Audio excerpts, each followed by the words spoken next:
হঠাৎ একদিন আমি মরে যাব। মৃত দেহটিকে আমার মাটি দ্বারা ঢেকে দেওয়া হবে। এরপর দেহের সমস্ত জমাট রক্ত মাংসগুলো পচে গিয়ে দুর্বল মাটি তার ফিরে পাবে সতেজতা, এবং তারই দুর্গন্ধ শুকবে আমার আত্মা। এমন একটা দিন আসবে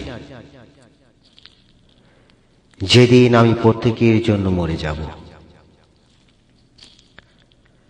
মৃত্যুর আনন্দে ভরে উঠবে পৃথিবী। পচা দেহের স্বাদে মরা ঘাসগুলো পুনরায় গজিয়ে উঠবে সবুজ রঙে। এমন একটা দিন আসবে যেদিন থাকবে শীতকাল, আকাশ বয়ে যাবে অনন্তের দিকে। যে দিনটি কখনোই শেষ হবে না। এমন একটা দিন আসবে রাত্রি হবে গভীর, নক্ষত্রগুলো আর জ্বলবে না। আমার মতো প্রত্যেকেই সেদিন মরে যাবে।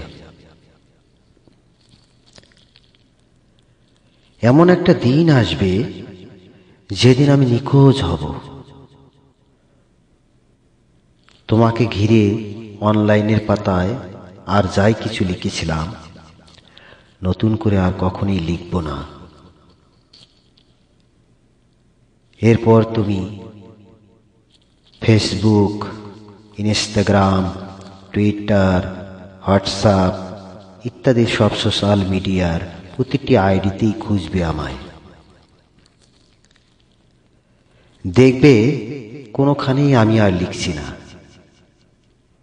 অস্থির আনমনে ভাববে, আমি হয়তোবা আজকাল বিভিন্ন কাজকর্মে ব্যস্ত, তাই হয়তোবা আগেকার মতো আর ঘন ঘন লেখারও সময় পাচ্ছি না।